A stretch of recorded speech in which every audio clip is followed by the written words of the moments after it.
ini disampaikan kepada kami oleh adik-adik mahasiswa bahwa contoh kasus ya, calon mahasiswa baru dengan gaji orang tua 2 juta itu dikenakan UKT 8 yang angkanya 8,7.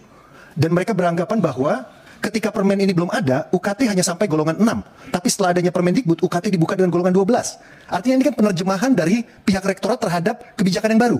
Inilah kualitasnya maksud saya. Kita harus sama-sama menyadari, inilah kualitas dari rektorat dalam menerjemahkan permen. Yang korbannya adalah adik-adik mahasiswa, bahkan di tempat ini mereka dilaporkan ke polisi. Meskipun kemudian dicabut lagi, inilah yang harus kita sadari sama-sama. Kemudian mereka mengatakan bahwa ada 50 mahasiswa yang tidak bisa lanjut sebagai maba karena kasus ini. Jadi somewhere out there, ada 50 mahasiswa yang tadi mimpi untuk kuliah, karena tidak paham, ini saya nggak tahu nih, mereka S berapa, ini bahasanya pakai bahasa apa gitu, saya baca permennya, saya aja paham gitu loh. Ya, ini kejadian seperti ini. Ini baru satu loh, universitas. Tadi udah banyak dibaca sama teman-teman. Artinya apa yang mau saya sampaikan? Ya, ini nasib orang. Ini nasib keluarga. Ya, saya belajar banyak menjadi politisi di Dapil selama 5 tahun. Ya, ternyata kita juga banyak berkomunikasi dengan warga masyarakat, terutama mereka yang kalau tadi Pak Fahmi mengklasifikasikan 3, saya lebih sering ketemu yang nomor 3, yang tidak mampu itu. Ya, ini betul-betul kalau mereka menyampaikan saya, Mas Menteri, mereka selalu mengatakan saya mau kuliah untuk meningkatkan harkat dan martabat orang tua saya dan keluarga saya. Setiap kali saya menginterview anak-anak IPK itu mau nangis saya. Ya, itu betul-betul bukan untuk meningkatkan harkat dan martabat keluarga orang tua mereka. Guys, katanya sekarang uang kuliah itu sudah sangat-sangat mahal dan naik melambung tinggi. Nah, gimana ini pemerintah? Kenapa uang terus berjalan dan terus naik? Orang yang punya duit mungkin nggak masalah, tapi sebagian besar di Indonesia ini setelah disurvei ternyata masih menengah ke bawah loh guys. Nah, sekarang ini apakah orang-orang atau anak-anak kita nggak boleh berkuliah? Jangankan UKT, buat bayar sehari-hari aja, buat makan, buat minum, dan buat keperluan lainnya aja masih mikir. Gimana anak mau sekolah, mau kuliah? Coba. Tolonglah pemerintah, sekarang ini diperhatikan buat anak-anak generasi mendatang ini. Karena kalau nggak kuliah, dia mau jadi apa? Hidup ini udah susah, jangan dibikin susah lagi dong. Mereka itu adalah penerus bangsa, penerus keluarga yang akan mengangkat harkat martabat anak tuanya. Yaitu dengan cara berkuliah, membenahi diri dan meningkatkan kualitas hidup dia melalui jalur pendidikan. Tolonglah, UKT jangan dinaikkan. Please, kalau perlu diturunkan. Jangan kalian itu hanya mengambil keuntungan dari masyarakat kecil. Tolong sekali lagi, Menteri Pendidikan Indonesia atau Dikti atau siapapun yang terkait dengan masalah UKT maupun uang perkuliahan, tolong ditinjau kembali. Karena tidak semua rakyat Indonesia mampu memenuhi kebutuhan untuk membayar kuliah. Tapi mereka punya kesempatan untuk kuliah. Harusnya seperti itu. Berilah kesempatan seluas-luasnya untuk mereka yang mau dan mampu melakukan kuliah. Mereka yang kuliah adalah mereka yang mau dan mampu untuk melakukan kehidupan dan memperbaiki kehidupan dia.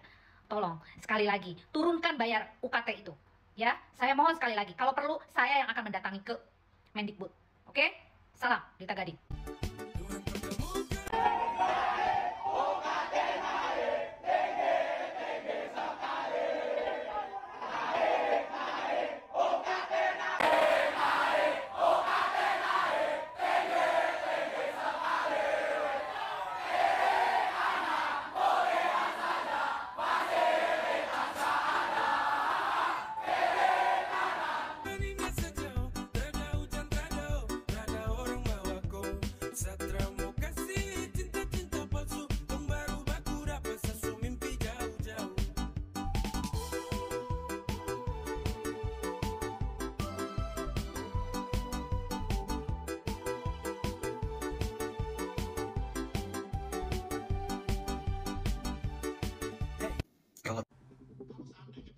Menteri Pendidikan, Kebudayaan, Riset, dan Teknologi Republik Indonesia Nadiem Makarim Selasa pagi hadir penuhi panggilan Komisi 10 DPR RI.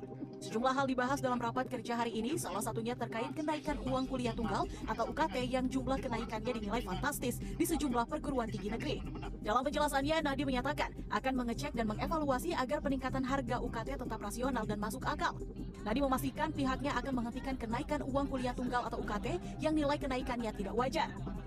Jadi kami akan memastikan bahwa kenaikan-kenaikan yang tidak wajar itu akan kami cek, kami evaluasi, kami assess, dan saya ingin meminta semua ketua perguruan tinggi dan prodi-prodi untuk memastikan bahwa kalaupun ada peningkatan harus rasional, harus masuk akal, dan tidak berburu-buru tergesa-gesa.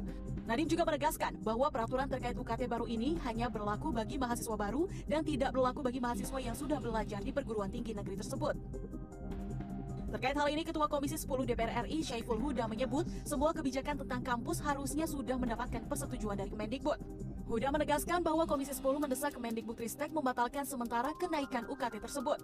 Sebagaimana hasil rapat internal kami meminta kenaikan UKT ini untuk dibatalkan sementara, ditangguhkan atau dibatalkan.